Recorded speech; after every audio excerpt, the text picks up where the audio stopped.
আমরা আজ গিয়েছিলাম মুর্শিদাবাদ। ওখানে আমরা মুর্শিদাবাদের হাজারদুয়ারিটা দর্শন করার পরে আমরা চলে এসেছিলাম মতিঝিল পার্কে।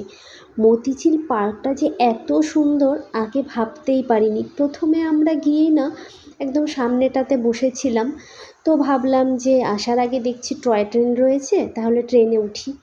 ট্রেনে উঠে যখন পুরো পার্কটা দেখলাম আমরা তো অবাক হয়ে গেলাম যে কেন আমরা বসেছিলাম এখানে, ভেতরে এত সুন্দর দেখার জিনিস রয়েছে, তো আমরা কেন আগে থেকে দেখিনি। চলো তোমাদের সঙ্গে শেয়ার করছি। দেখো তোমরা কত সুন্দর পার্কটা, তোমাদের সঙ্গে সেই দৃশ্যগুলো দেখো তুলে ধরছি। দারুণ লাগছে কিন্তু পার্কটা। আগে যে আমরা কেন এখানে বসেছিলাম, আমাদের ফেরার টাইম হয়ে গেল, তাই আমরা ভালো করে ঘুরতে পারলাম না। আমরা ভেবেছিলাম ভেতরে সেরকম কিছুই নেই। দেখো কত বড় এরিয়া, ভেতরে কিন্তু কটেজও আছে, মানে এখানে চাইলে তোমরা হোমস্টে করতে পারো, এখানে থাকা যায়, থাকার ব্যবস্থা আছে।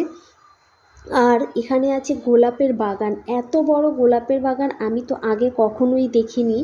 আর এত সুন্দর সব ফুল ধরে আছে না, চলো আর একটু সামনেই আছে, দেখতে পারবে। আর দেখো পার্কটা পুরো সাজানো গোছানো, আর অনেকটা বড় জায়গা নিয়ে, অনেক বড় জায়গা নিয়ে।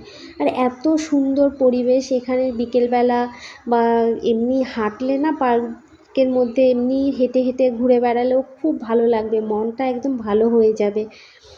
একদম পাখির ডাক শোনা যাচ্ছে, নির্ঝুম, নিজের মতো করে ঘুরে বেড়াও, একদম সাজানো গোছানো একটা জায়গা, অপূর্ব লাগছিল। আর একটু সামনেই দেখো গোলাপের বাগানটা এত বড়। এই টয় ট্রেনটা যখন চলছে, এরা তো কোনো ট্র্যাকের ওপর চলছে না, সেই জন্য আমার ক্যামেরাটা একটু কেঁপে কেঁপে যাচ্ছে। দেখো এখানে পার্কের এই যে গোলাপের বাগানটা কত বড়, আর কত গোলাপ ধরে আছে গাছে। এখানে যদি হেঁটে হেঁটে ঘুরতে পারতাম খুব ভালো লাগতো, কিন্তু আমাদের কাছে এতই অল্প সময় ছিল, আমরা বুঝতেই পারিনি ভেতরে এত সুন্দর আছে। তাই আমরা তখন আর গাড়ি থেকে নামতে পারলাম না। আমরা চাইলে কিন্তু মাঝ রাস্তায় নেমে যেতে পারতাম,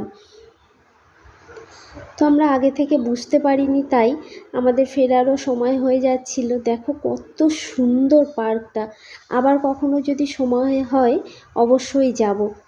আমার মেয়ে এরা তো ভীষণ এনজয় করছিল।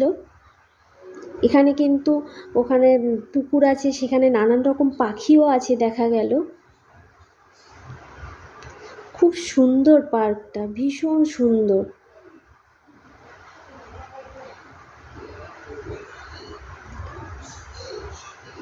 দেখো কত সুন্দর, আর না কত ধরনের যে গাছ আছে, মানে এগুলো যদি আমরা নেমে যেতে পারতাম। তারপরে দেখো সেলফি জোন আছে, অনেক জায়গায় কিন্তু সেলফি জোন আছে। এই যে এইটা হলো অর্ধেক এলো পার্কের, এরপরে এখান থেকে আবার রিটার্ন করবে। এখানে কিন্তু অনেক ধরনের সুন্দর করে বেশ অনেক রকম স্ট্যাচু করা আছে, খুব সুন্দর। তো পরে যদি সময় পাই আবার যাব, তখন ভালো করে তোমাদের সঙ্গে দেখাবো।